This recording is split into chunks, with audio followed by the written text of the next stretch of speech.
को topics to be covered in this chapter is introduction, characteristics of chemical reaction, chemical equation and balancing, types of chemical reaction, redox reaction and its application, that is rancidity and corrosion. तो सबसे पहले हम इसका एक basic सा introduction करते हैं, जैसे कि अभी मैंने आपको बताया था फर्स्ट स्लाइड में कि ये होता क्या है. तो इसको हम सिंपल कह सकते हैं कि कुछ सब्सटेंसेस को जब हमने देखा कि हम उनको मिक्स करते हैं, वो कुछ नए सब्सटेंस बना देते हैं. जैसे कि अभी हमने बात करी, टी बनाने के लिए हम उसमें चीनी डालते हैं, टी डालते हैं, मिल्क डालते हैं, वाटर डालते हैं. आप सबने टी तो बनाई होगी ना, आपको पता है यही इंग्रेडिएंट्स डलते हैं. थोड़ा सा आप इसको हीट करते हो, हीट करने के बाद आपके पास चाय तैयार हो जाती है. ऐसे ही जैसे कि अभी हमने दूध से दही बनाया था कि कर्ड को ल्यूक वार्म मिल्क में डालकर अगर आप कुछ घंटों के लिए उसको ढक के अलग रख दो तो इट फॉर्म्स दी कर्ड. तो ये जो मिल्क और कर्ड जैसे हमने किया, ऐसे बहुत सी चीजें हैं जो हम डेली रूटीन में हमारे आसपास हो रही है कि हम कुछ चीजें मिलाते हैं और कुछ नई चीज बन जाती है. सिर्फ किचन के अंदर ही नहीं, जैसे ये दो एग्जांपल्स हमने किचन के लिए ना, ऐसे कुछ भी बाहर भी आप कह सकते हो. आपने चूना लिया, चूने में पानी डाला, वो कुछ और बन गया. तो ये सब जो आपके आसपास हो रहे हैं, not only confined to kitchen, ठीक है, सोप बन रहा है, डिटर्जेंट्स बन रहे हैं, ये सब क्या है? They are all chemical reactions. हमने ये कंक्लूड किया कि जब आप थॉरली मिक्स करते हो कुछ चीजों को तो एक नया सब्सटेंस हमारे पास आ जाता है. और ये जो मिक्सिंग करते हैं हम, थॉरो मिक्सिंग, इसी को हम क्या बुलाते हैं? Chemical reaction. तो एक बेसिक सी टर्मिनोलॉजी में हम इसको डिफाइन कर सकते हैं. दो या दो से ज्यादा सब्सटेंस जब हम मिक्स करते हैं, वो रिएक्ट करते हैं और उनसे एक नया सब्सटेंस बन जाए, उसको हम क्या बुलाते हैं? Chemical reaction. फॉर एग्जाम्पल, मेरे पास एक सब्सटेंस है ए, एक सब्सटेंस में ले लेती हूं बी. इनको हमने मिक्स किया, ये थॉरली मिक्स हो गए और इन्होंने एक नया सब्सटेंस बनाया ए बी. लेट्स से ए के अंदर कुछ कैरेक्टरिस्टिक्स थी, बी के अंदर कुछ और ए बी की कैरेक्टरिस्टिक्स कुछ डिफरेंट है. ठीक है, तो ये केमिकली रिएक्ट कर गए ना. अब ए बी ना तो ए रहा ना प्योरली बी रहा, वो कुछ और ही बन गया. तो ये जो नया सब्सटेंस बन जाता है, इसको, इसी प्रोसेस को हम क्या बुलाते हैं? Chemical reaction. अब जो रिएक्ट करते हैं, जिनको आप मिक्स करते हैं, उनके लिए हम बेसिक सी टर्म यूज करते हैं, रिएक्टेंट्स. उनको हम क्या बुलाते हैं? रिएक्टेंट्स. जितने भी सब्सटेंसेस हो, जैसे यहाँ पे दो सब्सटेंस मिक्स किए, आप 3 करो, आप 4 करो, आप 5 करो, जितने भी सब्सटेंसेस मिक्स करेंगे उन सबको हम एक बेसिक टर्म से उनको एड्रेस करेंगे, that is they are reactant. और जो भी नई चीजें बनेंगी, चाहे एक बने चाहे इसके साथ कुछ और बनता, ये सब हमारे पास क्या है? These are called as products. तो हम कह सकते हैं केमिकल रिएक्शन में reactants actually transform a change, उनके अंदर एक चेंज आता है and they form products. Reactant can be 1, 2 और many, even the product can be 1, 2 और मेनी. जैसे कि आपने ये टी बनाई थी, तो इसमें हमारे रिएक्टेंट्स क्या थे? हमने मिल्क लिया था, हमने वाटर लिया था, हमने इसमें टी ली थी, हमने शुगर लिया था. ठीक है, तो ये सब क्या है? रिएक्टेंट्स. लेकिन ये जो आपका कप है, आपकी ये फ्लास्क है, ये सब कोई रिएक्टेंट्स नहीं. These are actually just the you can say substances which are used to carry out the reaction. तो रिएक्टेंट्स हमारे पास ये है और मिलके बनी टी, टी हमारा प्रोडक्ट है. These are all the utensils which are actually used up in carrying up the reaction. अब ऐसे ही हम कुछ केमिकल रिएक्शंस और देखते हैं जो हमारे आसपास होते हैं. Burning of magnesium ribbon. See, पहले तो मैं आपको बताना चाहूंगी, this is very important. Paper में आपको एक क्वेश्चन इसके ऊपर पक्का डेफिनेटली पूछा जाता है, चाहे थ्योरेटिकली पूछे, चाहे 1 वर्ड, चाहे 2 मार्क्स, चाहे कोई रीजनिंग क्वेश्चन हो, चाहे कहीं भी आपसे वाइवा के अंदर पूछे. So this is very important, आप ध्यान से पढ़िए. हमने मैग्नीशियम का रिबन लिया. ठीक है, मैग्नीशियम कई फॉर्म्स में आता है, तो वैसे रिबन की फॉर्म में भी आता है. जब हम ये रिबन लेकर आते हैं, ये बिल्कुल आप कह सकते हो, देखो मैग्नीशियम इज क्वाइट रिएक्टिव. ये ऐसे ही नहीं होता कि आपने एयर के अंदर पे रखा हुआ है, कहीं पे भी किसी शॉप से ला रहे कहीं भी, तो वहां एयर के कांटेक्ट में जब ये आता है तो ये इसके ऊपर ऑलरेडी मैग्नीशियम कार्बोनेट की लेयर बनी होती है. मतलब मैग्नीशियम को जब रिबन को हम एयर में रखते हैं, इसके ऊपर एक कोटिंग अपने आप बन जाती है मैग्नीशियम कार्बोनेट की. अब हमें मैग्नीशियम रिबन को बर्न करना है, so we need only magnesium, we don't need magnesium carbonate, right. तो हम क्या करते हैं? हम इस लेयर को पहले रिमूव करते हैं. How we remove it? By rubbing it with sand paper. हम इसको सैंड पेपर से रब करते हैं, जिससे ये लेयर जो होती है वो रिमूव हो जाती है और हमारे पास प्योर मैग्नीशियम रिबन आ जाता है। फिर हम इसको टोंग से पकड़ते हैं। आप देखिए फिगर में, दिस इज एक्चुअली अ टोंग, आपने देखा भी होगा लैब के अंदर, इसको हमने टोंग से पकड़ा और ये हमारा है बंसन बर्नर। आपको पता है कि हम लैब्स में कोई चीज बर्न करने के लिए यूज जो करते हैं वो हमारा बंसन बर्नर होता है। इसको हम लेकर आए, हमने इसको ऐसे, जैसे ये हमारे पास होगी मैग्नीशियम रिबन, ये टोंग्स हो गया, हमने इसको हीट किया तो हमने देखा इसमें एक अलग तरह की स्पार्क हमें दिखी, जैसे कि आप फिगर में देख भी पा रहे हो। तो इसकी एक करेक्टरिस्टिक प्रॉपर्टी है कि एक अलग तरह की फ्लेम प्रोड्यूस करता है, जिसको हम व्हाइट डेजलिंग फ्लेम कहते हैं, काफी चमकती हुई सी फ्लेम, ठीक है। और ये बर्न भी होता है, बर्न होकर ये पाउडर फॉर्म में गिरता रहता है। और ये जो प्रोडक्ट बनता है ये किस तरीके से बनता है, ये मैग्नीशियम ऑक्साइड होता है। देखिए रिएक्शन हुआ कैसे, आपने मैग्नीशियम रिबन लिया, आपने उसको बर्न किया इन प्रेजेंस ऑफ ऑक्सीजन, तो इसने क्या बना दिया, मैग्नीशियम ऑक्साइड। देखिए अभी कैसे पता लगता है कि मैग्नीशियम ऑक्साइड, आपको पता है मैग्नीशियम की वैलेंसी है 2 पॉजिटिव, ऑक्सीजन की वैलेंसी होती है 2 नेगेटिव। अब ऑब्वियसली आपस में रिएक्ट कर रहे हैं तो क्रिस क्रॉस हो जाएंगे, दोनों की वैलेंसीज 2 है, कट हो गई, तो आपके पास क्या बना प्रोडक्ट, मैग्नीशियम ऑक्साइड। और ये जो मैग्नीशियम ऑक्साइड होता है, it is white in colour, it is white colour crystalline substance, it is white colour crystalline substance. तो इसका जो प्रोडक्ट है वो क्या हुआ आपके पास, एक तो white colour crystalline substance MgO, और इसके आइडेंटिफिकेशन प्रॉपर्टी के रिएक्शन हो गया, वो कैसे पता लगा, व्हाइट डेजलिंग फ्लेम से।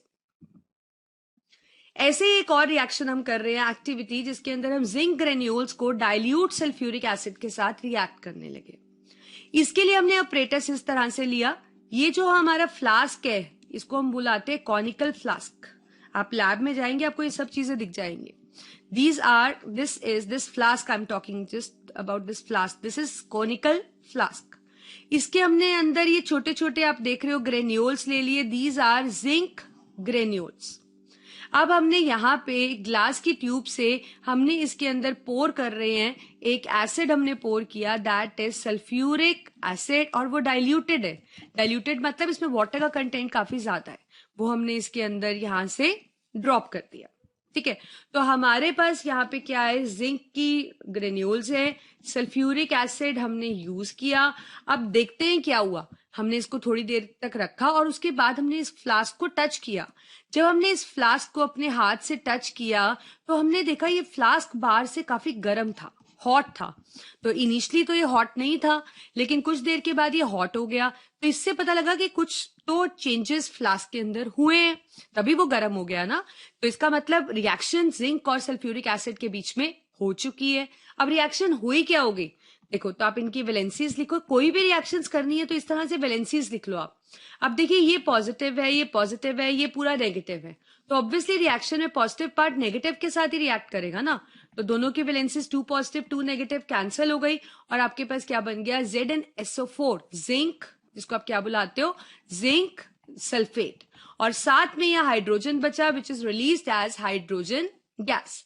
यहां से इस ट्यूब से हमने इस गैस को बाहर निकाल रहे हैं, और आपको पता है कि हमें अगर कंफर्म करना है कि हाइड्रोजन गैस सच में लिबरेट हुई है कि नहीं, तो हम यहाँ मैच स्टिक लेकर आए और हमने देखा कि मैच स्टिक सच्ची में बर्न होने लगी, because it is supporter of combustion, और इसका जो फ्लेम था वो पेल ब्लू फ्लेम था, जिससे हमें आइडेंटिफाई हो गया कि हाइड्रोजन गैस थी।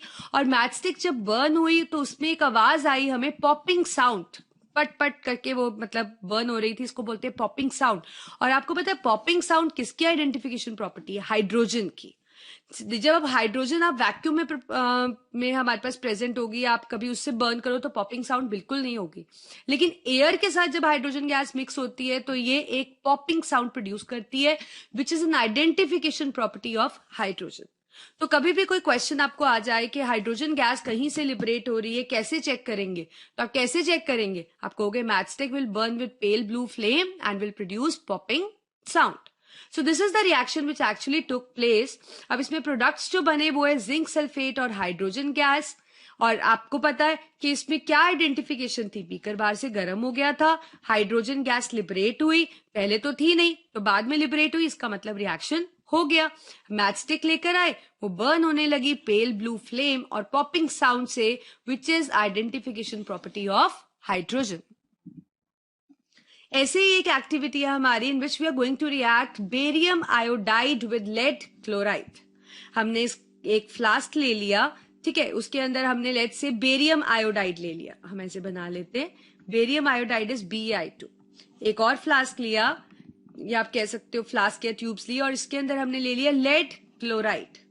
हमने स्लोली बेरियम आयोडाइड को इसके अंदर पोर किया धीरे धीरे, जैसे कि आप फिगर में देख भी पा रहे हो।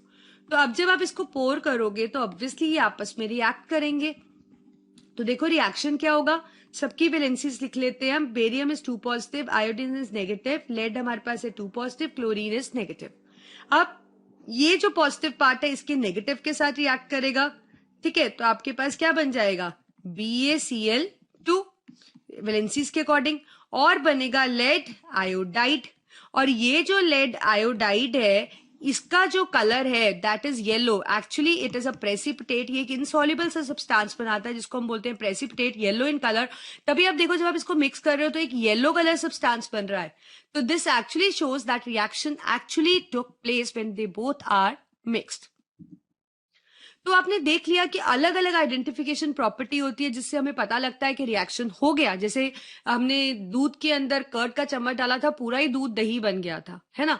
ऐसे ही जैसे अभी आपने कुछ कुछ एक्टिविटीज पढ़ी, आपने अलग अलग से एक आइडेंटिफिकेशन देखी जिससे पता लगा कि रिएक्शन सच में हो गया। तो ऐसी कौन सी आइडेंटिफिकेशन प्रॉपर्टी है जिनसे आपको पता लगता है कि reaction has already taken place.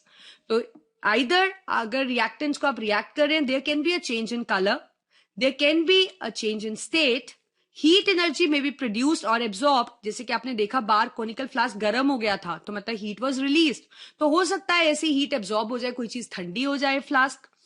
Even precipitate can be form, जैसे कि आपने देखा एक इनसॉल्युबल सब्सटेंस जिसको आप क्या बुलाते हो, प्रेसिपिटेट, ऐसी कोई चीज बन जाए। गैस इज रिलीज, जैसे आपने देखा यहां आपने रिएक्शन किया था तो हाइड्रोजन गैस रिलीज हुई थी। सो either of the change you can actually observe which actually confirms that the reaction has taken place. अब हमारे पास है केमिकल इक्वेशन, ठीक है। केमिकल इक्वेशन क्या होता है, केमिकल इक्वेशन एक तरीका है केमिकल रिएक्शन को रिप्रेजेंट करने का, ठीक है। तो chemical equation it is a representation of chemical reaction, और जब हम इसमें केमिकल रिएक्शन को रिप्रेजेंट करते हैं हम एक बहुत ही अच्छे तरीके से करते हैं। हम केमिस्ट्री की जो लैंग्वेज होती है उसके अंदर रिप्रेजेंट करते हैं, जिसके अंदर हम सिंबल्स का यूज करते हैं, मॉलिक्यूलर फॉर्मूलाज का यूज करते हैं, मोल्स स्पेसिफाई करते हैं, स्टेट स्पेसिफाई करते हैं। कोई गैस रिलीज हो रही है तो उसका एक अलग इंडिकेशन होता है, कोई प्रेसिपिटेट बन रहा है तो उसका एक अलग इंडिकेशन होता है। तो मतलब केमिकल रिएक्शन को पढ़कर आप एक स्टेटमेंट को, मतलब आप समझ लो कि एक रिएक्शन सिर्फ एक पढ़कर हम एक पूरा क्लियर इंफॉर्मेशन हमें मिल जाता है। फॉर एग्जाम्पल मैं आपसे बोलूं कि C+O2 फॉर्म CO2, ठीक है। तो अगर मैं आप कहीं पे ऐसा स्टेटमेंट लिखा हुआ देखेंगे तो आपको पता लग जाएगा कि C stands for carbon, O is oxygen and CO2 is obviously oxygen. अब CO2 इज कार्बन डाइऑक्साइड। अब इसको हम थोड़ा सा और मॉडिफाई कर लेते हैं, ठीक है। अगर मैं यहाँ पे इनकी स्टेट्स भी स्पेसिफाई कर दूं, कार्बन सॉलिड होता है, ऑक्सीजन गैस और कार्बन डाइऑक्साइड भी गैस, तो आपको एक और डिटेल इंफॉर्मेशन मिल गई। अब जैसे ये तो बैलेंस्ड है, यहाँ पे जो रिएक्टेंट्स के और प्रोडक्ट्स के मोल्स हैं वो सेम है, लेकिन अगर नहीं हो तो यहाँ पे कोई 2 या 3 लिखा हो तो आपको ये भी पता लग सकता है कि 2 मोल्स कार्बन के थे, 3 मोल्स ऑक्सीजन गैस के थे, तो हमें मोल्स भी हम स्पेसिफाई कर सकते हैं। गैसेस के लिए हम साथ में एक एरो इंडिकेट करते हैं प्रोडक्ट में, जो हमें बताता है कि जो गैसेस हैं वो वॉलेटाइल हैं, मतलब दे एस्केप इनटू एटमॉस्फेयर, ठीक है। तो ये भी अगर कोई चीज इनसॉल्युबल चीज है जो बॉटम में बीकर के सेटल होने वाली है, उसको हम क्या बुलाते हैं, प्रेसिपिटेट। तो उसके लिए हम एरो फेसिंग डाउन इंडिकेट करते हैं, मतलब it is going to stay behind. तो हम ऑन होल हम ये कह सकते हैं कि जो केमिकल इक्वेशन है ये एक बहुत ही अच्छा तरीका है, ये केमिस्ट्री की लैंग्वेज है केमिकल रिएक्शन को रिप्रेजेंट करने की। एक केमिकल रिएक्शन, केमिकल इक्वेशन को पढ़ते ही हमें पूरा इंफॉर्मेशन मिल जाता है। अब केमिकल रिएक्शंस जितनी भी हैं हमें पता है कि हम 9th में पढ़ चुके हैं that they obey laws of chemical combinations, जिसके अकॉर्डिंग जितना मास आपने रिएक्टेंट का यूज किया है उतना ही मास प्रोडक्ट का बनना चाहिए, because we all are aware of the fact that mass can neither be created nor be destroyed although it can be converted from one form to another. तो उसी चीज को ध्यान में रखते हुए हम एक कंसेप्ट देखेंगे यहाँ, बैलेंसिंग, कि कोई भी केमिकल रिएक्शन है वो बैलेंस्ड होनी बहुत जरूरी है, क्योंकि ऐसा नहीं हो सकता कि आपने रिएक्टेंट में 5 मोल्स यूज किया और प्रोडक्ट में 2 ही मोल्स बने हैं, क्योंकि 3 मोल्स कहाँ चले जाएंगे? मास कभी अपने आप डिस्ट्रॉय नहीं होता है। ना ही ऐसा हो सकता है कि आपने 3 मोल्स यूज किया और वहां पे 10 मोल्स बन गए, 7 मोल्स अपने आप कहां से आ जाएंगे? मास can neither be created itself. तो इसीलिए हमें इक्वेशंस को बैलेंस्ड करके चलना पड़ता है। अब आप देखिए हम बैलेंसिंग करते कैसे हैं। अब जैसे मैंने आपको एग्जांपल दी C+O2 फॉर्म CO2। अब आप देखिए रिएक्टेंट में यहाँ पे कार्बन का 1 मोल है, यहाँ पे भी प्रोडक्ट में कार्बन का 1 ही मोल है। ऑक्सीजन यहाँ पे 2 है, 2 एटम्स है, यहाँ पे भी ऑक्सीजन के 2 एटम्स है। तो हम कह सकते हैं कि जितने जो रिएक्टेंट्स के एटम्स हैं और जो प्रोडक्ट के हैं वो बिल्कुल सेम है, और ये law of conservation of mass या आप कह सकते हो लॉ ऑफ केमिकल कॉम्बिनेशंस जो हमारे हैं वो उसको ओबे कर रहा है। अब दूसरा एग्जाम्पल देखते हैं। H2O is breaking down into H2 and O2। अब यहाँ पे हाइड्रोजन है 2, यहाँ पे भी हाइड्रोजन है 2। चलिए ये तो ठीक हो गया क्योंकि हाइड्रोजन दोनों साइड सेम हो गए। अब ऑक्सीजन कितनी है? यहाँ ऑक्सीजन है 1 और यहाँ पे ऑक्सीजन कितनी है? 2। तो एक ऑक्सीजन रिएक्टेंट में 1 थी और प्रोडक्ट में 2 बन गई। So we need to balance it. अब हम इसको बैलेंस कैसे करेंगे? हम कोई भी चीज बैलेंस करने के लिए हम एलिजिबल है, आगे आगे हम कुछ भी न्यूमेरिक वैल्यू यूज कर सकते हैं, बीच में या नीचे नहीं हम उसके न्यूमेरिक वैल्यूज लगा सकते। तो मैं यहाँ पे 2 लगा देती हूँ क्योंकि ऐसा 2 लगाने से ही ऑक्सीजन 2 बन जाएगा। अब हो गए यहाँ पे भी रिएक्टेंट में ऑक्सीजन 2 और प्रोडक्ट में भी ऑक्सीजन 2 है। ठीक है, अब हम इसको चेक कर लेते हैं कि कहीं हमारा कोई एटम अनबैलेंस तो नहीं रह गया। देखते हैं हाइड्रोजन कितने हुए? पहले थे 2 लेकिन अब तो 4 हो गए, क्योंकि 2 इंटू 2 क्या होता है? 4। तो इसका मतलब ऑक्सीजन को बैलेंस करते करते हाइड्रोजन अनबैलेंस हो गया। इसलिए जब भी आप कभी बैलेंसिंग करो तो आपको उसको लास्ट टू लास्ट, मतलब किसी एटम को भी आप बैलेंस कर चुके हो तो भी आपको लास्ट में उसे एक बार कंप्लीट चेक जरूर करना है, क्योंकि जब हम किसी और एटम को बैलेंस करते हैं तो हो सकता है कोई और एटम अनबैलेंस हो जाए। ठीक है, तो अब यहाँ पे हाइड्रोजन है 4 लेकिन यहाँ पे हाइड्रोजन है 2, तो हमें इसको बैलेंस करना पड़ेगा। वी पुट 2 हियर, तो ये भी 4 हो गए, ये भी 4। ऑक्सीजन देखते हैं 2 2। Now this is balanced, now this is obeying law of conservation of mass. तो इस तरह से आपने केमिकल रिएक्शंस को बैलेंस करना है। एक और एग्जांपल देखते हैं हम कि किस तरह से हम इनको बैलेंस कर सकते हैं। देखते हैं, लिखिए, आप नोट करिए, आप ट्राई करिए अपने आप करने की। हमारे पास रिएक्शन है CH4 plus Cl2 form CCl4 that is carbon tetrachloride and HCl। इसको बैलेंस करते हैं। अब आप देखिए यह कार्बन है 1, हम लिख लेते हैं यहाँ पे भी है carbon 1, so carbon is balanced, right. Hydrogen देखते हैं, हाइड्रोजन है यहाँ पे 4 लेकिन यहाँ पे हाइड्रोजन है सिर्फ 1, तो हमें इसको बैलेंस करना पड़ेगा। तो पहले हम बैलेंस कर लेते हैं, इसके आगे 4 लगा देते हैं, तो प्रोडक्ट में भी हाइड्रोजन 4 हो गए, तो अब हमारा हाइड्रोजन भी बैलेंस हो गया। Now moving on to chlorine.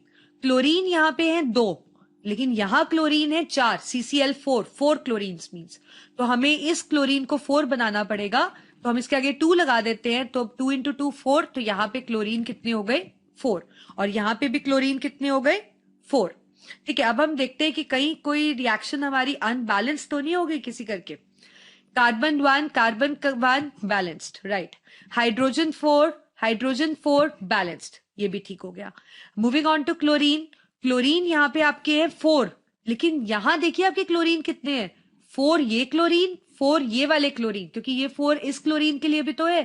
तो टोटल राइट हैंड साइड पे हमारे पास 8 क्लोरीन्स है और हमारे पास लेफ्ट हैंड साइड पे सिर्फ 4, so we have to make it 8। तो हम इसको कैसे करेंगे? 2 को हटाकर हम यहाँ क्या लगा देंगे?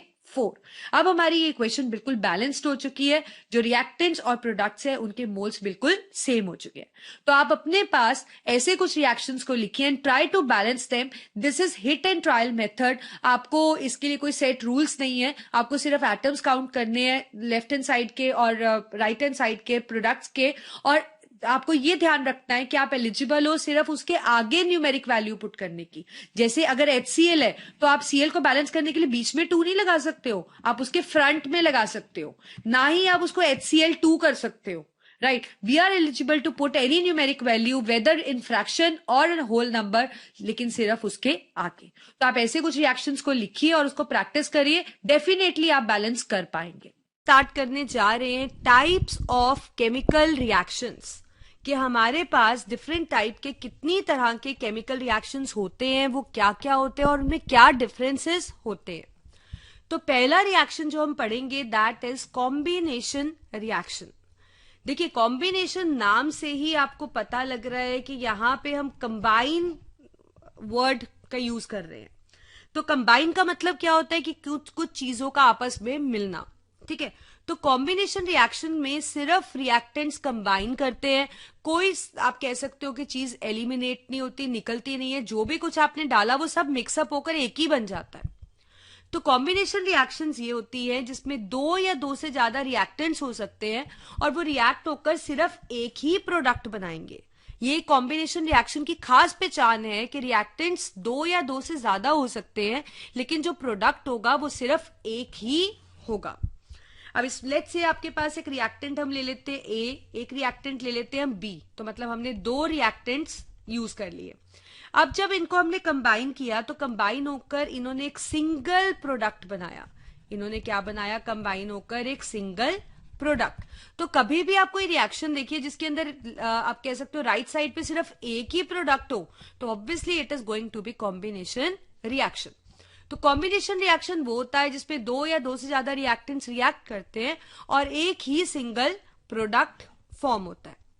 अब ये जो रिएक्शन है ये एलिमेंट और एलिमेंट के बीच में भी हो सकता है, एलिमेंट दो एलिमेंट्स भी आपस में कंबाइन कर सकते हैं, ये एलिमेंट और कंपाउंड के बीच में भी हो सकता है, ये कंपाउंड और कंपाउंड के बीच में भी हो सकता है। मतलब कॉम्बिनेशन में एलिमेंट और एलिमेंट भी हो सकते हैं। फॉर एग्जाम्पल मैं आपसे बोलूं C+O2 CO2, तो आपको पता है ये एलिमेंट है, ये एलिमेंट है, तो एलिमेंट एलिमेंट कंबाइन कर भी एक प्रोडक्ट बना सकते हैं। सिमिलरली हम ले लेते हैं sulphur plus oxygen, sulphur dioxide, ये भी हमारे पास क्या हो गया? Element element. ऐसे ही हम ले लेते हैं H2+S, hydrogen plus sulphur forms hydrogen sulphide, ये भी क्या है आपके पास? एलिमेंट, ये भी एलिमेंट। तो एलिमेंट एलिमेंट का कॉम्बिनेशन होकर एक सिंगल प्रोडक्ट आपको मिल सकता है। ऐसे ही अगर आप कोई और लेना चाहते हो, लेट्स से हमने लिया H2+O2, तो आप देखिए हाइड्रोजन और ऑक्सीजन गैस आपको पता है मिलके क्या बनाती है? वाटर। तो यही भी क्या हो गया? एलिमेंट एलिमेंट का कॉम्बिनेशन। तो एलिमेंट एलिमेंट भी आपस में कंबाइन करके कॉम्बिनेशन रिएक्शन शो कर सकते हैं। ऐसे ही कॉम्बिनेशन एलिमेंट और कंपाउंड में भी हो सकता है। सपोज आपके पास कंपाउंड है CO2, ठीक है, और एक एलिमेंट है आपके पास, यहां हम CO ले लेते हैं, कार्बन मोनोऑक्साइड, और यहां हमने ले लिया O2, तो ये हो गया आपके पास कंपाउंड और ये हो गया आपके पास एलिमेंट। इन्होंने मिलकर क्या बनाया? CO2, that is a single product. ऐसे ही हो सकता है आपने लिया SO2 और उसमें और O2 डाला, बन गया सल्फर ट्राइऑक्साइड SO3, ये आपके पास हो गया कंपाउंड, ये आपके पास हो गया एलिमेंट और ये हो गया एक सिंगल प्रोडक्ट। तो इसका मतलब जो रिएक्शन है वो एलिमेंट और कंपाउंड में भी हो सकते हैं कॉम्बिनेशन। ऐसे ही कंपाउंड और कंपाउंड, लेट्स से हमने लिया वाटर, वाटर एक कंपाउंड है, उसमें हमने पास करी carbon dioxide gas which is again a compound, और हमारे पास एक सिंगल प्रोडक्ट बन गया कार्बोनिक एसिड H2CO3। ऐसे ही लेट्स से आपने लिया SO2, SO2 को आपने वाटर में डाला, SO2 और वाटर दोनों ही कंपाउंड है, इन्होंने मिलकर बना दिया एसिड सल्फ्यूरस एसिड H2SO3। तो इसका मतलब जो कॉम्बिनेशन रिएक्शन है उसका रिएक्टेंट दो या दो से ज्यादा कितने भी हो सकते हैं। जैसे कि अगर आप बोलो A+B+C, आपने 3 रिएक्टेंट डाले लेकिन प्रोडक्ट हमेशा क्या बनेगा? सिंगल। एक तो ये इसकी खास बात है। अब कॉम्बिनेशन एलिमेंट एलिमेंट का भी हो सकता है, एलिमेंट और कंपाउंड का भी हो सकता है, और कंपाउंड और कंपाउंड का भी हो सकता है। मतलब जैसे कि मैंने आपको एग्जाम्पल्स बताए, कोई भी इनमें से कॉम्बिनेशन रिएक्शन शो कर सकता है। अब एक एक्टिविटी हम करते हैं कॉम्बिनेशन रिएक्शन की। अभी हमने पहले भी डिस्कस किया था कि हमने मैग्नीशियम रिबन लिया, उसको आपने एयर की प्रेजेंस में बर्न किया, तो ये आपके पास हो गया एलिमेंट, ये भी हो गया एलिमेंट। अब जब ये बर्न हुआ तो इन्होंने मिलकर एक सिंगल कंपाउंड बनाया, white colour substance, that is a powder like substance, जिसको आपने क्या बोला? Magnesium oxide. अब क्योंकि यहाँ पे दो रिएक्टेंट्स है, ठीक है, लेकिन प्रोडक्ट आपके पास सिंगल है, तो आपको पता है जिन भी रिएक्शंस में सिंगल प्रोडक्ट बनता है वो सब रिएक्शंस किस चीज का पार्ट होती हैं? They are actually a part of combination reaction. तो इस एक्टिविटी को आप डिटेल में एक्सप्लेन कर सकते हो अगर आपसे पूछा जाए कि कॉम्बिनेशन रिएक्शन की कोई एक्टिविटी आप एक्सप्लेन करो। ऐसे ही दूसरा टाइप का रिएक्शन है हमारा डीकम्पोजिशन रिएक्शन। अब यहां पे वर्ड आ रहा है डीकम्पोजिशन, तो ऑब्वियसली यहां पे कोई चीज डीकम्पोज होगी। डीकम्पोज का मतलब ब्रेक, टूटेगी। ठीक है, तो पढ़ते हैं कि रिएक्शन होता क्या है। ये एक ऐसा रिएक्शन होता है जिसके अंदर एक ही रिएक्टेंट होता है। इसकी खास बात है कि रिएक्टेंट क्या होगा, एक, वो टूटेगा अपने कॉन्स्टिट्यूएंट्स में। मतलब सपोज मैं आपको कहूं ये रिएक्टेंट ए बी सी से बना है, ठीक है, तो ये रिएक्टेंट टूटेगा and it will form one तो नहीं आप कह सकते, इट विल फॉर्म 2 और मोर प्रोडक्ट्स, 2 या 2 से ज्यादा प्रोडक्ट्स इसमें बनेंगे। तो इसकी खास बात है कि रिएक्टेंट एक और इसमें जो प्रोडक्ट बनेगा मिनिमम 2 और more products on right side. ठीक है, अब ये टूटता कैसे है, इसको रिएक्टेंट टूटेगा कैसे, या तो हीट करने से, या करंट पास करने से, या लाइट की प्रेजेंस में। तो इन तीनों में से किसी भी मेथड से रिएक्टेंट अपने कॉन्स्टिट्यूएंट्स के अंदर टूट जाएगा और 2 और मोर प्रोडक्ट्स हमारे पास बन जाएंगे। फॉर एग्जाम्पल आपके पास एक कंपाउंड दिया हुआ है, मतलब एक रिएक्टेंट दिया हुआ है। देखिए इसमें जो रिएक्टेंट होने वाला है, जैसे हमने कॉम्बिनेशन में पढ़ा, एलिमेंट एलिमेंट हो सकता था, एलिमेंट कंपाउंड कंपाउंड कंपाउंड, लेकिन डीकम्पोजिशन में जो रिएक्टेंट होगा that is always going to be compound. ये एलिमेंट कभी नहीं हो सकता, क्योंकि एलिमेंट एटम से बनता है, तो एलिमेंट ऐसे टूट के एटम में तो नहीं टूट जाएगा ना। तो इसलिए जो डीकम्पोजिशन रिएक्शन है उसके लिए जरूरी है कि रिएक्टेंट कंपाउंड ही होता है। अब जैसे अगर मैं बोलूं यहाँ पे मैंने रिएक्टेंट लिया Na, तो Na किसमें टूटेगा, तो इसीलिए reactant is always going to be compound in case of decomposition reaction. अब ये जो कंपाउंड है, लेट्स से आपके पास AB, इसको या तो हमने हीट किया, या हमने लाइट का यूज किया, या हमने इसमें से इलेक्ट्रिक करंट पास किया, तो किसी भी तरह से इट डीकम्पोज और ये अपने कॉन्स्टिट्यूएंट्स में टूट गया, A और B अलग हो गए। तो ये एक जनरल रिएक्शन है डीकम्पोजिशन रिएक्शन शो करने के लिए। अब हम देखते हैं इसके एग्जांपल्स और किस किस मेथड से ये टूट सकता है। तो पहला हम डीकम्पोजिशन रिएक्शन कर रहे हैं, मतलब रिएक्टेंट का ब्रेक डाउन कर रहे हैं इन प्रेजेंस ऑफ लाइट। तो इसका मतलब आपके पास हम एक जनरल अगर लिखें, ये रिएक्टेंट है, हमने इस पे लाइट में एक्चुअली जो एनर्जी होती है वो hν होती है, तो आप यहाँ लाइट भी लिख सकते हो, ये सिंबल भी लाइट का होता है। तो ये किसमें टूटेगा, A और B के अंदर, किसमें टूटेगा, A और B। फॉर एग्जाम्पल आपने इस डिश में AgCl2 लिया, सिल्वर क्लोराइड, ठीक है, इसको आपने सनलाइट के अंदर एक्सपोज किया, ये व्हाइट कलर का होता है। ठीक है, जब आपने इसको सनलाइट के अंदर एक्सपोज किया तो हमने देखा कि दिस इज एक्चुअली AgCl, इसको व्हाइट कलर का होता है, इसको आपने जब सनलाइट में एक्सपोज किया it break down to form Ag plus Cl2, और ये जो Ag जो है इसका सिल्वर कलर होता है। तो ये ब्रेक डाउन हुआ ना सनलाइट के प्रेजेंस में, यहाँ रिएक्टेंट है 1 और प्रोडक्ट है 2। तो this is actually an example of photo decomposition. आपको पेपर में क्वेश्चन आ सकता है इस तरह से, white colour silver chloride when expose to sunlight turns grey, grey और सिल्वर कुछ भी आ सकता है आपको, तो आप लिखोगे because it undergoes photo decomposition और ये रिएक्शन शो कर दोगे। ऐसे ही हमारे पास इलेक्ट्रोलिटिक डीकम्पोजिशन भी होती है, दैट इज जहां पे हम रिएक्टेंट को ब्रेक डाउन करते हैं बाय पासिंग करंट। जैसे कि आप देखिए ये सोडियम क्लोराइड है हमारे पास, हमने इसमें से इलेक्ट्रिक करंट पास किया और हमने इसको ब्रेक कर दिया इसके कॉन्स्टिट्यूएंट्स में। देखते हैं, तो आप कह सकते हो कि आपके पास ऐसे सोडियम क्लोराइड है, आपने इलेक्ट्रिक करंट पास किया और ये डीकम्पोज हो गया Na और Cl2 में। तो इस तरह की डीकम्पोजिशन को आप क्या बुलाते हो, इलेक्ट्रोलिटिक, मतलब आपने करंट पास करके इसको डीकम्पोज किया। तीसरा मेथड है हमारे पास थर्मल डीकम्पोजिशन, जिसमें थर्मल का मतलब होता है हीट, जिसके अंदर हमने डीकम्पोजिशन तो करी पर कैसे करी, हीट करके। हीट का सिंबल होता है आपको पता है ये डेल्टा, तो ये ऐसे अपने कॉन्स्टिट्यूएंट्स के अंदर टूट गया। For example we take an example of calcium carbonate, हमने व्हाइट कलर का क्रिस्टलाइन सब्सटेंस पाउडर फॉर्म में आपको पता है जिसको हम मार्बल भी बुलाते हैं, तो इसमें हमने लिया कैल्शियम कार्बोनेट। ठीक है, तो कैल्शियम कार्बोनेट जब हमने लिया और इसको हीट किया तो हीट करने से इसने बनाया कैल्शियम ऑक्साइड और कार्बन डाइऑक्साइड। सिमिलरली आप यहाँ पे कॉपर कार्बोनेट का भी यूज कर सकते हैं। जो कॉपर के हमारे कैल्शियम इज व्हाइट कलर, लेकिन जो हमारे कॉपर के सॉल्ट्स होते हैं दे आर ब्लूइश ग्रीन और ब्लू और ग्रीनिश ब्लू, इस तरह के इनके कलर रहते हैं। तो इसको भी जब आपने हीट किया it form CuO plus CO2, और जो CuO कॉपर ऑक्साइड है that is black in colour. तो इस तरह से आप एक्टिविटीज को यूज करके इनको एक्सप्लेन कर सकते हो। अब इस पे बेस्ड हम एक्टिविटी कर रहे हैं हीटिंग ऑफ फेरस सल्फेट। हमने फेरस सल्फेट के क्रिस्टल्स लिए विच इज FeSO4.7H2O। आप देख सकते हो यहाँ पे ये सिर्फ FeSO4 नहीं है, इसमें वाटर ऑफ क्रिस्टलाइजेशन। जब भी कभी पानी ऐसे लगाओ तो इसका मतलब ये पानी केमिकली कंबाइंड है, ठीक है। और ऐसे केमिकली कंबाइंड वाटर को हम क्या बुलाते हैं, हम इसको बुलाते हैं water of crystallisation. Water of crystallisation.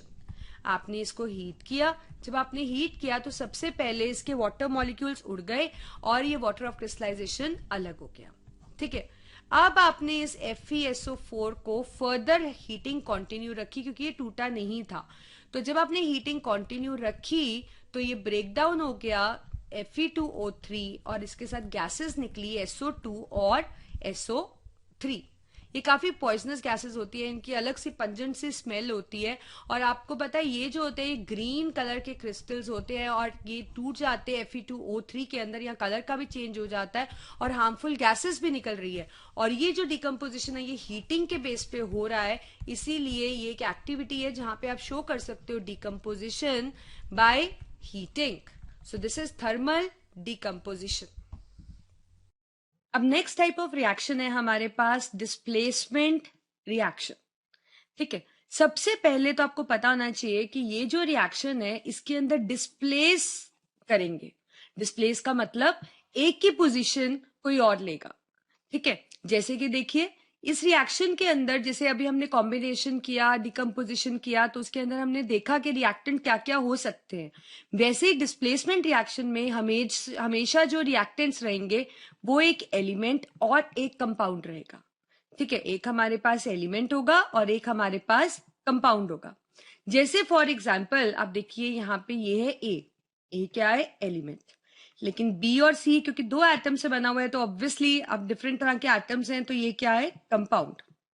आपको पता है जब भी कोई कंपाउंड बनता है तो उसमें आगे वाले की वैलेंसी पॉजिटिव और पीछे वाले की नेगेटिव होती है। कितनी भी पॉजिटिव हो सकती है, कितनी भी नेगेटिव हो सकती है ना, वो डिपेंड करता है कि नेचर ऑफ कौन सा एलिमेंट की हम बात कर रहे हैं।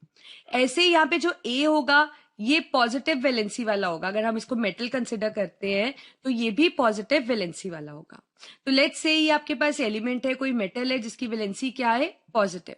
ये हमारे पास कोई मेटालिक कंपाउंड है, मतलब जिसके अंदर ये जो है ये मेटल है और ये हमारे पास नॉन मेटल है, ठीक है। रिएक्शन होने के लिए नेसेसरी कंडीशन ये है कि जो एलिमेंट वाला मेटल होगा वो ज्यादा रिएक्टिव होना चाहिए एज कंपेयर टू जो ये कंपाउंड के अंदर मेटल होगा ये लेस रिएक्टिव होना चाहिए। मतलब as compare to A, B should be less reactive.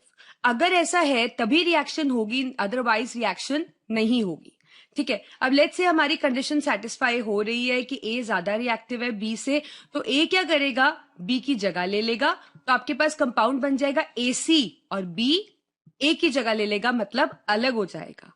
देखिए मैं आपको एक एग्जाम्पल बताती हूँ। For example we have Zn plus CuSO4। तो देखिए यहाँ पे Zn आपके पास मेटल है, एक एलिमेंट है, और ये आपके पास एक कंपाउंड है, ठीक है। आपको पता है जिंक एक मेटल है, उसकी वैलेंसी होती है 2 पॉजिटिव। कॉपर भी एक मेटल है, उसकी वैलेंसी होती है 2 पॉजिटिव। सल्फेट एक रेडिकल है और उसकी वैलेंसी होती है 2 नेगेटिव। तो रिएक्शन होने की नेसेसरी कंडीशन ये होती है कि जो एलिमेंट अकेला है that should be more reactive as compare to the element which is present in the compound. मतलब कॉपर लेस रिएक्टिव होना चाहिए।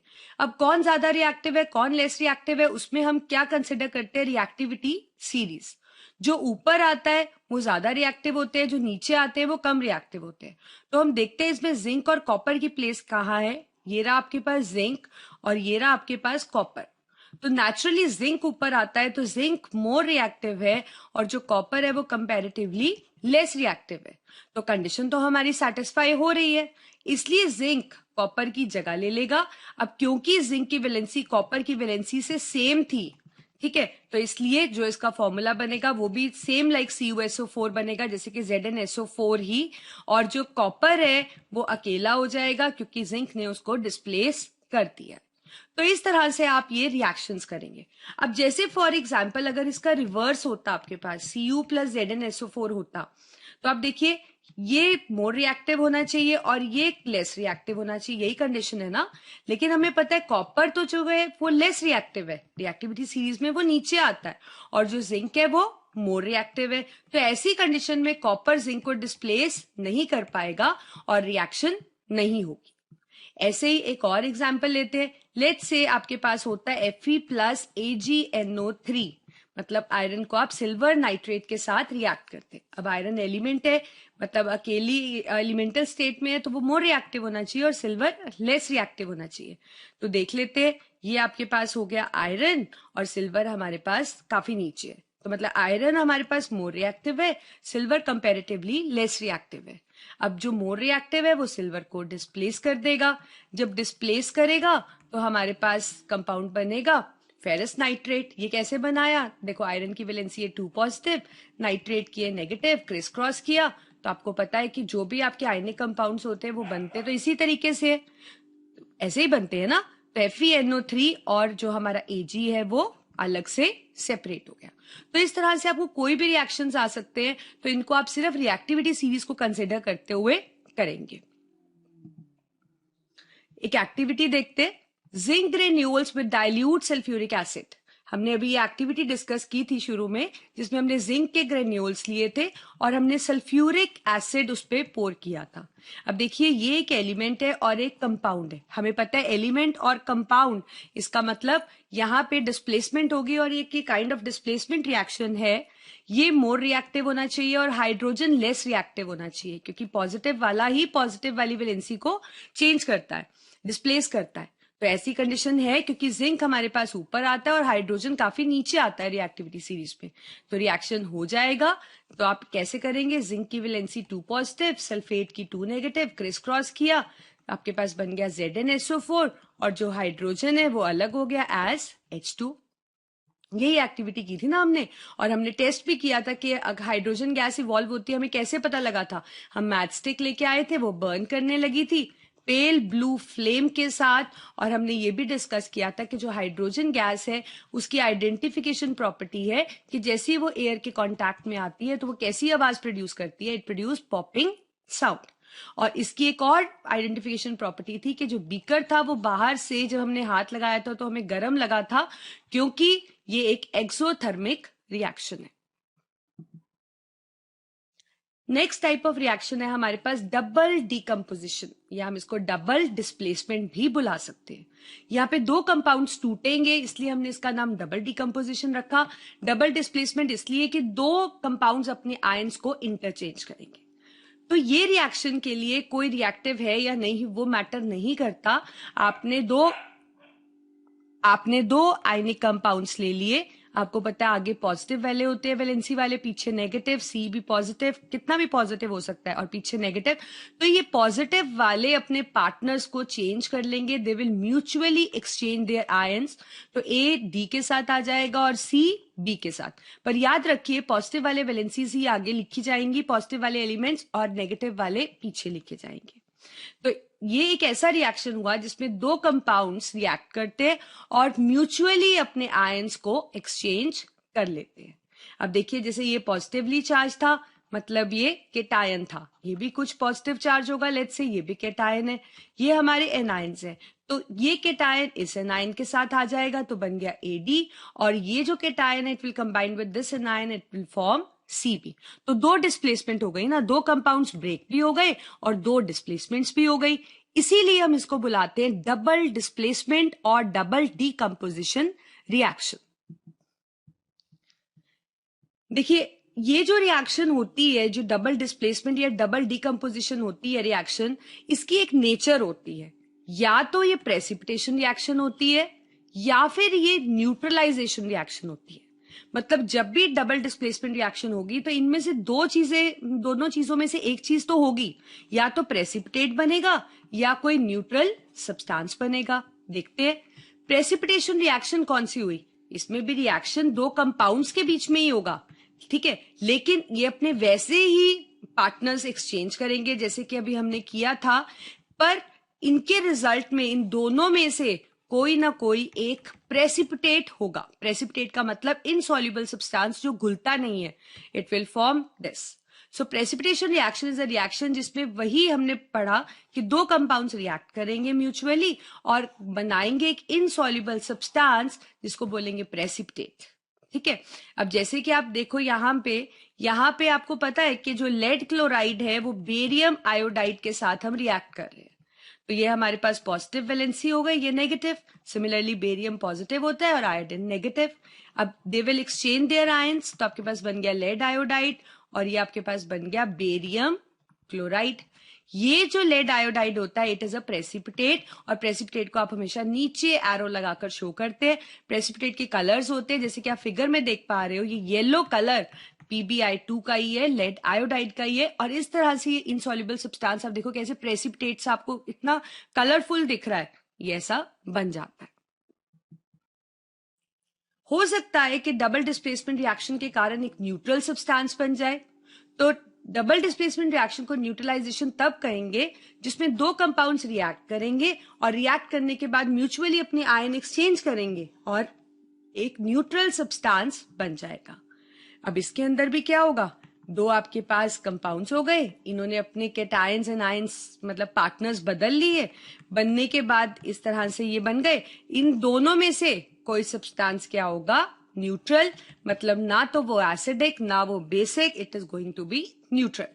फॉर एग्जाम्पल हम ले लेते हैं एक एसिड HCl, एक हमने बेस ले लिया NaOH। आपको पता है HCl is hydrochloric acid, NaOH हमारे पास बेस होता है सोडियम हाइड्रोक्साइड। वैलेंसीज लिख लेते हैं, तो they will interchange their valencies, अपने आयंस बदल लेंगे और हमारे पास एक न्यूट्रल सब्सटेंस बन जाएगा, it will form salt and water. तो इस तरह की डबल डिस्प्लेसमेंट जिससे न्यूट्रल सब्सटेंस बन जाए उसको हम क्या बुलाते हैं, न्यूट्रलाइजेशन रिएक्शन। तो आप एसिड डालिए, बेस डालिए, जो रिजल्टेंट होगा दैट विल बी न्यूट्रल। ऐसे ही हमारे पास एक और तरह की रिएक्शन है जिसको हम क्या बुलाते हैं, रिडॉक्स रिएक्शन। क्या बुलाते हैं, रिडॉक्स रिएक्शन। रिडॉक्स रिएक्शन का नाम आप देखिए ध्यान से, ये बना हुआ है रिडॉक्स, ठीक है। RED स्टैंड्स फॉर रिडक्शन, ठीक है, और OX stands for oxidation, OX stands for oxidation. तो रिडॉक्स रिएक्शन एक ऐसी रिएक्शन है जिसमें ऑक्सीडेशन और रिडक्शन दोनों एक ही टाइम पे होती है। In this, oxidation and reduction both occur simultaneously at a time.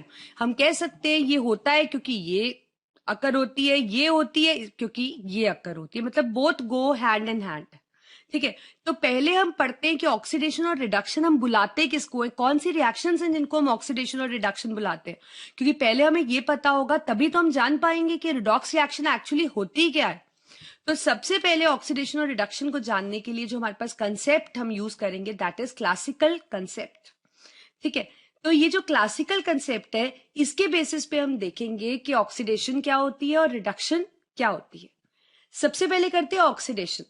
Oxidation का मतलब है किसी चीज में ऑक्सीजन का ऐड होना या हाइड्रोजन का रिमूव होना। देख लेते हैं, लेट्स से आपके पास Mg है, Mg के अंदर आप ऑक्सीजन ऐड कर रहे हो यहाँ, ठीक है, तो आपके पास बन गया MgO। अब देखिए रिएक्टेंट में Mg अकेला है, ऑक्सीजन नहीं है, और प्रोडक्ट के अंदर इसके पास ऑक्सीजन है, तो इसका मतलब इसको आप क्या बोलोगे कि Mg इज गेटिंग ऑक्सीडाइज्ड, ये ऑक्सीडेशन हो गई। ऐसे सिमिलरली लेट्स से आपके पास जिंक है, जिंक के अंदर आपने ऑक्सीजन डाली और वो बन गया जिंक ऑक्साइड, तो रिएक्टेंट के साइड पे जिंक अकेला और प्रोडक्ट में इसके साथ ऑक्सीजन लगा हुआ है, तो ये भी क्या हो गया, ऑक्सीडेशन, ठीक है। तो ऑक्सीडेशन का मतलब है addition of oxygen, oxygen add होना। रिडक्शन का मतलब दूसरा कंसेप्ट अगर हम देखें तो इसमें हमारे पास एक और है removal of hydrogen, removal of hydrogen, तो इसको भी आप ऑक्सीडेशन कहते हो। और अगर आपके पास इस तरह से हो, सोडियम के अंदर आप कह सकते हो सोडियम के साथ हाइड्रोजन लगा हुआ है, सपोज आपके पास सोडियम हाइड्राइड है, आपने कुछ प्रोसेस किया कि सोडियम अलग हो गया और हाइड्रोजन अलग हो गया, तो रिएक्टेंट में सोडियम के साथ हाइड्रोजन है और यहाँ देखिए प्रोडक्ट में सोडियम अलग हो गया और हाइड्रोजन अलग, तो हाइड्रोजन के रिमूवल को भी हम क्या बुलाते हैं? ऑक्सीडेशन। तो मतलब ऑक्सीजन का ऐड होना या हाइड्रोजन का हटना, उसको हम क्या बुलाएंगे? ऑक्सीडेशन। अब हम रिडक्शन की बात करते हैं। रिडक्शन हम किसको कहते हैं? रिडक्शन का मतलब होता है हाइड्रोजन ऐड होना या ऑक्सीजन रिमूव होना, मतलब exactly opposite to oxidation. Reduction का मतलब है किसी के अंदर हाइड्रोजन ऐड हो रही हो। फॉर एग्जाम्पल आपके पास सोडियम है, आप इसमें हाइड्रोजन ऐड कर रहे हो, ऐड होने के बाद ये बन गया सोडियम हाइड्राइड। तो यहाँ पे सोडियम अकेला है लेकिन प्रोडक्ट में इसके साथ हाइड्रोजन अटैच हो गई है, तो हम कहेंगे इट इज गेटिंग रिड्यूस्ड, क्योंकि इसके साथ हाइड्रोजन जुड़ गया है। या फिर आप कह सकते हो किसी सब्सटेंस के साथ ऑक्सीजन लगी हुई है, आपने कोई प्रोसेस किया कि Mg अलग हो गया, ऑक्सीजन अलग हो गया, तो लेफ्ट हैंड साइड पे मैग्नीशियम के साथ ऑक्सीजन है लेकिन राइट हैंड साइड पे मैग्नीशियम अलग है, तो आप कहोगे क्योंकि उसमें से ऑक्सीजन हट गई तो ये रिड्यूस हो गया। तब समझ गए ना, किसी के साथ भी ऑक्सीजन जुड़ती है तो ऑक्सीडेशन, हाइड्रोजन जुड़ती है तो रिडक्शन, हाइड्रोजन हटती है तो भी ऑक्सीडेशन, ऑक्सीजन हटती है तो रिडक्शन। तो ये हमारे पास ऑक्सीडेशन और रिडक्शन है on the basis of classical concept. अब ऐसे ही हमारे पास एक टर्म है ऑक्सीडाइजिंग एजेंट और रिड्यूसिंग एजेंट। अब देखिए एजेंट का मतलब क्या होता है। अब आप फॉर एग्जाम्पल आप कहीं घूमने जाते हैं, आप ट्रैवल एजेंट करते हैं। ट्रैवल एजेंट क्या करता है? He is actually an agent जो आपको ट्रैवल कराता है। सिमिलरली ऑक्सीडाइजिंग एजेंट क्या होगा? वो एजेंट जो आपकी ऑक्सीडेशन कराने में हेल्प कराता है। ऐसे ही रिड्यूसिंग एजेंट क्या होगा? जो आपकी रिडक्शन कराने में हेल्प कराता है। आपकी तो हेल्प कर रहा है लेकिन in return it is getting in an opposite manner. देखिए ऑक्सीडाइजिंग एजेंट आपकी ऑक्सीडेशन कराएगा लेकिन itself it will get reduced, मतलब दूसरों की ऑक्सीडेशन कराएगा लेकिन खुद क्या होगा? रिड्यूस। ऐसे रिड्यूसिंग एजेंट दूसरे की क्या कराएगा? रिडक्शन, और जो itself it will undergo oxidation, तो उसका इटसेल्फ क्या रहेगा? ऑक्सीडेशन। देखते हैं एक एग्जांपल। आपके पास let's say we have copper oxide plus hydrogen. ठीक है, ये रिएक्शन इस तरह से होती है कि CuO से Cu हट जाता है और H2 के साथ H2O बन जाता है। अब आप देखिए लेफ्ट हैंड साइड में कॉपर के साथ ऑक्सीजन है और राइट हैंड साइड पे प्रोडक्ट में कॉपर अलग है, ऑक्सीजन हट गई है। ऑक्सीजन हटने को क्या बुलाते हो आप? ऑब्वियसली हम उसको रिडक्शन बुलाते हैं। अब यहाँ पे जो हाइड्रोजन है उसके साथ ऑक्सीजन अटैच हो गई है, अटैच होने को क्या बुलाते हो आप? ऑक्सीडेशन। ठीक है, तो ऐसे आपने प्रिडिक्ट कर लिया कि किसकी ऑक्सीडेशन और किसकी रिडक्शन हो रही है। अब ऑक्सीडाइजिंग एजेंट और रिड्यूसिंग एजेंट कौन हुए? जिसकी रिडक्शन हो रही है वो ऑक्सीडाइजिंग एजेंट है क्योंकि वो दूसरे की ऑक्सीडेशन कर रहा है और खुद क्या हो रहा है? रिड्यूस। जिसकी ऑक्सीडेशन हो रही है वो क्या है? रिड्यूसिंग एजेंट, क्योंकि वो दूसरे की रिडक्शन करा रहा है और खुद क्या हो रहा है? ऑक्सीडाइज्ड। तो इस केस में जो कॉपर है वो आपका ऑक्सीडाइजिंग एजेंट है और जो आपका हाइड्रोजन है वो आपका रिड्यूसिंग एजेंट है। तो इस तरह से आप इनको प्रिडिक्ट करेंगे। अब क्योंकि इस रिएक्शन में ऑक्सीडेशन और रिडक्शन दोनों हो रही है तो इसको हम क्या बुलाएंगे? Redox reaction. तो अभी तो जो आपने प्रिडिक्ट किया वो आपने किस बेसिस पे किया कि ऑक्सीजन ऐड हो रही है या ऑक्सीजन हट रही है, हाइड्रोजन ऐड हो रही है या हाइड्रोजन नहीं ऐड हो रही। अब जैसे मैं आपको एक एग्जांपल देती हूँ। ठीक है, फॉर एग्जांपल मैं आपसे बोलूं Na+Cl2 फॉर्म्स NaCl और मैं आपसे पूछूं कि क्या ये रिडॉक्स रिएक्शन है, तो आप कंफ्यूज हो जाएंगे क्योंकि ना तो यहाँ पे आपको ऑक्सीजन दिख रहा है ना ही हाइड्रोजन दिख रहा है। तो जब भी कभी ऑक्सीजन और हाइड्रोजन नहीं दिखेगा तो हम कैसे पहचानेंगे रिडॉक्स रिएक्शन को? तो उसके लिए हमारे पास एक और कंसेप्ट है जिसको हम बोलते हैं इलेक्ट्रॉनिक कंसेप्ट। इलेक्ट्रॉनिक कंसेप्ट के अकॉर्डिंग ऑक्सीडेशन हम किसको बुलाते हैं? देखिए जैसे आपके पास सोडियम है, आपको पता है सोडियम एक मेटल है ना, इसकी इलेक्ट्रॉनिक कॉन्फ़िगरेशन भी आपको पता है 281 और ये हमेशा एक इलेक्ट्रॉन लूज करता है। लूज करने के बाद क्या बनता है? Positively charged ion. तो जब भी कभी कोई इलेक्ट्रॉन लूज करे तो आप बोलोगे कि उसकी क्या हो रही है? ऑक्सीडेशन। ठीक है, तो इसका मतलब कोई भी मेटल्स, जितने भी मेटल्स हैं वो मोस्टली क्या शो करेंगे? दे विल गेट ऑक्सीडाइज, क्योंकि वो इलेक्ट्रॉन लूज करने की टेंडेंसी है उनकी। और रिडक्शन किसको कहते हैं? जो इलेक्ट्रॉन गेन करे। फॉर एग्जाम्पल आपको पता है क्लोरीन की इलेक्ट्रॉनिक कॉन्फ़िगरेशन है 287। ये इलेक्ट्रॉन एक गेन करके क्या बनाता है? Cl negative. तो यहां पे इसने इलेक्ट्रॉन गेन किया है, तो ये क्या हो गई? रिडक्शन। तो देखिए अगर हम आपको मैं ये रिएक्शन दे दूं और मैं आपसे पूछूं क्या ये रिडॉक्स है, मतलब इसमें क्या ऑक्सीडेशन और रिडक्शन हो रही है, तो अगर आपको इसमें O और H ना दिखे तो आप इसको कौन इलेक्ट्रॉन दे रहा है या कौन इलेक्ट्रॉन ले रहा है उसके बेसिस पे जज करेंगे। अब आप देखिए जो सोडियम है, जब ये सोडियम क्लोराइड बना तो Na की पॉजिटिव वैलेंसी और क्लोरीन की टेंडेंसी होती है गेन करने की, तो उस पर एक नेगेटिव वैलेंसी है। अब सोडियम ने लूज किया तभी तो पॉजिटिव चार्ज आया ना। अब क्योंकि उसने लूज किया तो मतलब उसकी क्या हो गई? ऑक्सीडेशन। Cl ने गेन किया तो उसकी क्या हो गई? रिडक्शन। ठीक है, और हमें पता है कि जहां पे ऑक्सीडेशन और रिडक्शन इकट्ठे हो उसको आप क्या बुलाते हो? Redox reaction. सिमिलरली यहां पे हम ऑक्सीडाइजिंग और रिड्यूसिंग एजेंट भी प्रिडिक्ट कर लेंगे। हमें पता है जिसकी ऑक्सीडेशन होती है वो क्या होता है? रिड्यूसिंग एजेंट, और जिसकी रिडक्शन होती है वो क्या होता है? Oxidising agent. तो आप समझ गए ना कि जब आपको O और H ना दिखे तो कैसे पहचानेंगे आप रिडॉक्स रिएक्शन को। अब जो रिडॉक्स रिएक्शन है उसको अब हम डिफाइन कर चुके हैं क्योंकि हम काफी कुछ जान चुके हैं। जब ऑक्सीडेशन और रिडक्शन दोनों ही साइमल्टेनियसली होती है, चाहे हम उसको क्लासिकल कंसेप्ट के बेसिस पे देखें चाहे इसको हम इलेक्ट्रॉनिक कंसेप्ट के बेसिस पे देखें। जैसे कि अभी हमने क्लासिकल कंसेप्ट के बेस पे एग्जाम्पल किया था, ये है ना, जिसपे ये बन गया था Cu प्लस H2O। तो आपने कहा कि Cu से O हट रहा है तो इसका मतलब इसकी क्या हो रही है? रिडक्शन। हाइड्रोजन में O ऐड हो रहा है तो इसका मतलब इसकी हो रही है ऑक्सीडेशन। आपको पता है जिसकी रिडक्शन होती है वो ऑक्सीडाइजिंग एजेंट हो गया, जिसकी ऑक्सीडेशन होती है वो रिड्यूसिंग एजेंट हो गया। तो ये तो रिडॉक्स रिएक्शन हो गई क्लासिकल कंसेप्ट के बेसिस पे। ठीक है, अगर इलेक्ट्रॉनिक कंसेप्ट के बेसिस पे देखें तो आप कैसे जज करोगे? आपको पता है कि जैसे ये रिएक्शन दी है, अब इसमें आपको O हाइड्रोजन और ऑक्सीजन ये सब तो दिख नहीं रहा, लेकिन आपको पता है मैग्नीशियम की वैलेंसी 2 पॉजिटिव और Cl की नेगेटिव है इस कंपाउंड में। तो अब देखो मैग्नीशियम 2 पॉजिटिव कैसे बना? इलेक्ट्रॉन लूज करने से ऑब्वियसली, तो इट इज अंडरगोइंग ऑक्सीडेशन। और Cl नेगेटिव कैसे बना? बाय गेनिंग इलेक्ट्रॉन्स, तो इट इज अंडरगोइंग रिडक्शन। जिसकी ऑक्सीडाइजिंग एजेंट वो, जिसकी ऑक्सीडेशन वो रिड्यूसिंग एजेंट, जिसकी रिडक्शन वो ऑक्सीडाइजिंग एजेंट। तो हो गई है हमारी redox reaction on the basis of electronic concept. समझ गए ना आप? आपको क्लियर हो गया ना कि कैसे पहचानेंगे आप? अब जो रिडॉक्स रिएक्शन है हमारी डेली लाइफ की, हमें 2 रिडॉक्स रिएक्शन इस सिलेबस में है जिसको हमने पढ़ना है, जो हम रूटीन में अपने आसपास देखते हैं। वो हमारे पास क्या है? रैंसिडिटी और करोजन। रैंसिडिटी और करोजन हमारी डेली रूटीन की रिडॉक्स रिएक्शंस हैं जो हमें देखने को मिलती है। अब इस फिगर में आप देखिए, आपको दिख रहा है कि ये जो आप कह सकते हो दूध की बोतल है ना, ये मिल्क बादाम और समथिंग, आपको पता, आप सब पीते हो, आपको अच्छा लगता है सबको, समर्स में तो रियली काफी इंजॉइंग होता है ये। तो आपको देखो, ये आपको दिख रहा है कि ये कुछ स्टेल लग रहा है, खराब लग रहा है ना। और ऐसे ही आप देखो ये फूड पे आपको ये देखो फंगस से दिख रही है, ये खराब दिख रहा है।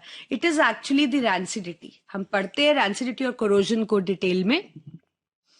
सबसे पहले हम करोजन के बारे में पढ़ते हैं। करोजन का मतलब होता है eating away of metal article. मतलब किसी भी मेटल आर्टिकल का टाइम के साथ खराब हो जाना, उसको हम क्या बुलाते हैं? Corrosion.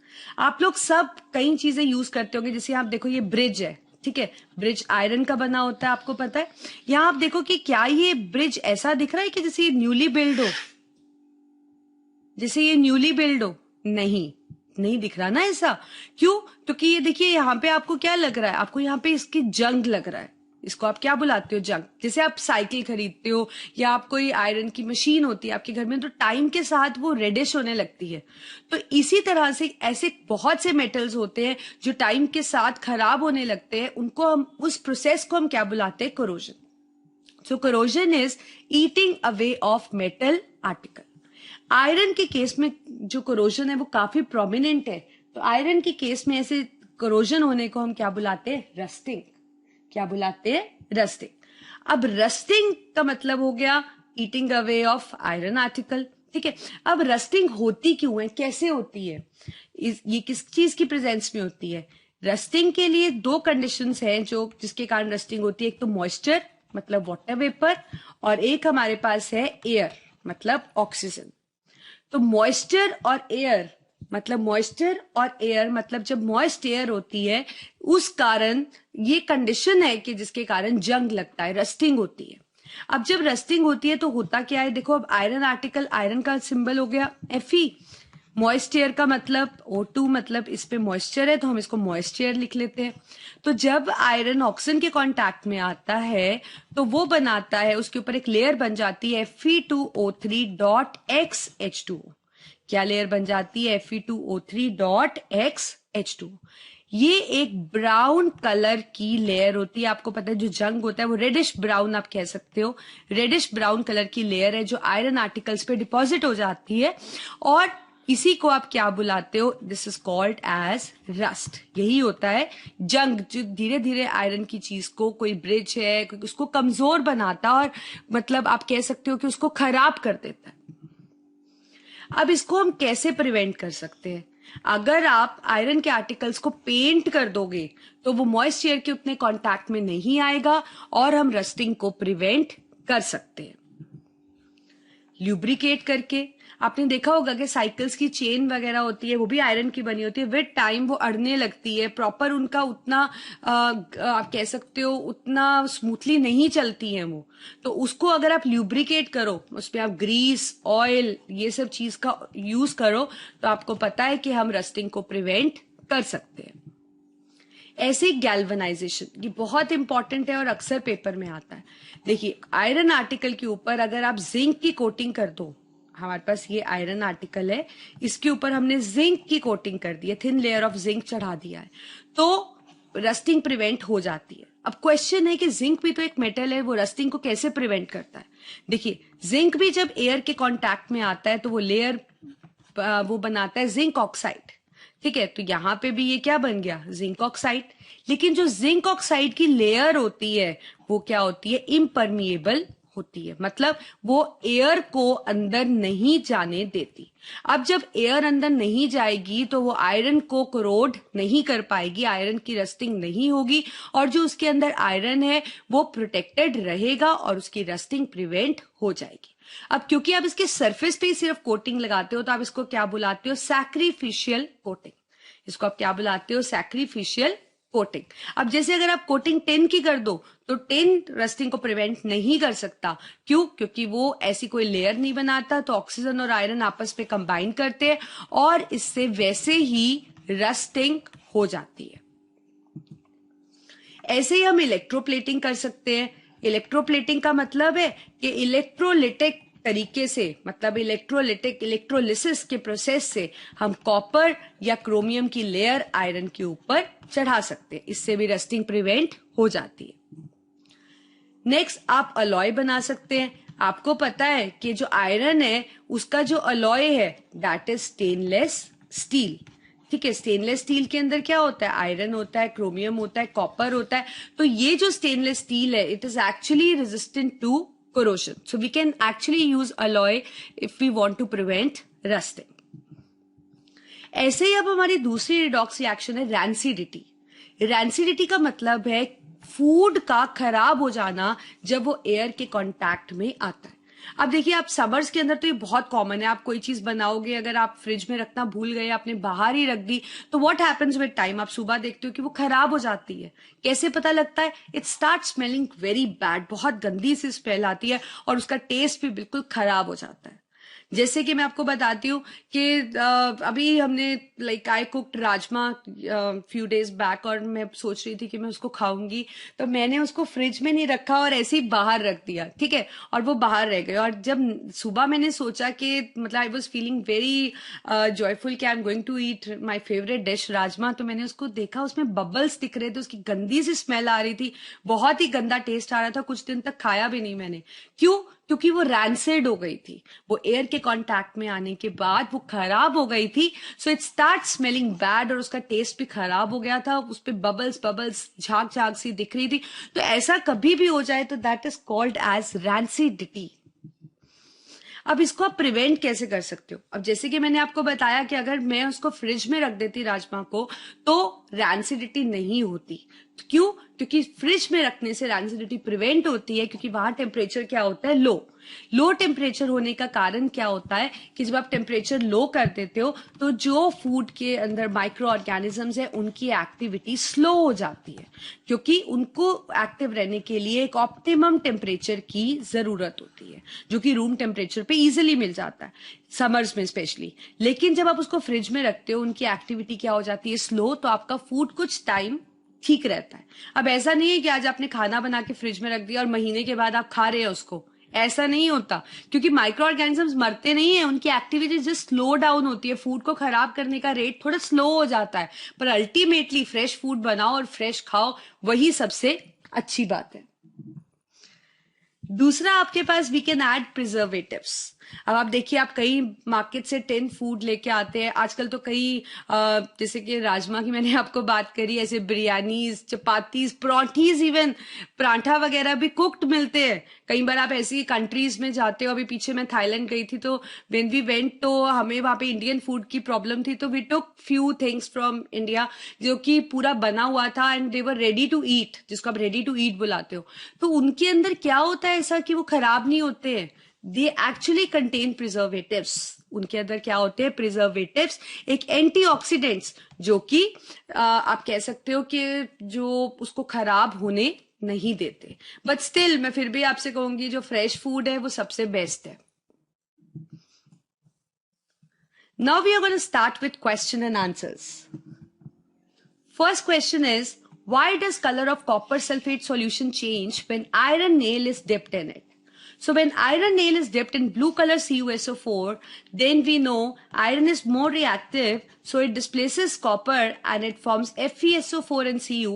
Now because FeSO4 is formed, therefore the color of copper sulfate, which was initially blue, fades with time. Second question, a shiny brown colored element X on heating in air becomes black. What is that element? Reddish brown element is copper, and when it reacts with oxygen, it forms a black color substance, that is copper oxide. Oil containing food items are flushed with nitrogen. Even आपके जो chips खाते हो, आप less खाते हो, that is also flushed with nitrogen gas. The reason is the oil containing food items are flushed with nitrogen because these food items can become rancid with time due to oxidation, and they will start smelling bad, and obviously they will give bad taste. But in order to avoid, we add nitrogen because nitrogen is inert, it doesn't react with chips or any food oil containing food items and prevent rancidity. What information do you get from this reaction? That is CaCO3 plus 2HCl forms CaCl2, H2 and CO2. The information we get is that these are reactants and these are products, right? And 1 mole, because nothing is here, so obviously it means 1 mole of calcium carbonate reacts with 2 mole of hydrochloric acid to give 1 mole of calcium chloride, 1 mole of water and 1 mole of carbon dioxide. Next question is, what happens when carbon dioxide is passed through a freshly prepared slaked lime? See, slaked lime is CaOH whole twice. So when carbon dioxide is passed through it, it forms a white precipitate, that is CaCO3, due to which the lime water turns milky. It is actually one of the test also. अगर आपको कहीं भी जानना है कि carbon dioxide gas है कि नहीं, pass it from lime water. If it turns milky, that means that the gas which you passed was carbon dioxide. But if you pass carbon dioxide gas in excess, then the milkiness disappears. Keep in mind, अगर आप बहुत ही access में कर देते हैं पास, तो milkiness खत्म हो जाती है। क्यों? क्योंकि ये कैल्शियम कार्बोनेट बनने की जगह इट फॉर्म्स कैल्शियम बाइकार्बोनेट, तो ऐसा कोई मिल्कीनेस नहीं आती। What type of reactions are represented by the following? X plus Y forms X positive, Y negative. ठीक है, तो आप देखिए ये पॉजिटिव आयन बना रहा है और ये नेगेटिव बना रहा है, so obviously it is oxidation and reduction. In this X plus YZ, मतलब ये एलिमेंट है, ये कंपाउंड है, दे आर इंटरचेंजिंग, डिस्प्लेस कर रहे हैं, so it is a displacement reaction. 1 reactant, 2 or more products, obviously decomposition. 2 reactants, 1 product. आपको पता है एक प्रोडक्ट वाला हमेशा कॉम्बिनेशन रिएक्शन होता है. Next question, why do we keep food in airtight containers? So obviously we keep, जैसे कि अभी हमने बताया, to avoid its oxidation और rancidity को prevent करने के लिए, ताकि हमारा food proper रहे, जैसा है अच्छा रहे, अच्छा smell दे, अच्छा taste दे, इसीलिए हम उसको airtight containers में store करते हैं. Why H2O2 is kept in colored bottles? Very important. They are kept in colored bottles. क्यों? क्योंकि light की presence में H2O2 टूट जाता है into water and oxygen. तो obviously we need H2O2. So to prevent it from decomposition, we store it in the colored bottles. Why we can't store silver nitrate in copper with copper spoon? अब देखिए silver nitrate and copper spoon. So obviously copper is more reactive and this is less reactive. अगर हम ऐसा करेंगे, silver nitrate will no longer become remain silver nitrate, it will form copper nitrate, it will become copper nitrate and silver will be there. Why lime water is used to test presence of CO2 in lab? What happens when CO2 is passed through lime water? See, when CO2 is passed through lime water, it becomes milky due to formation of this white color precipitate, that is CaCO3. But when it is passed in excess, the milkiness disappears because it forms calcium bicarbonate instead of forming calcium carbonate. Thank you for watching this video, and for more videos, subscribe to Success Series Education. Thank you very much.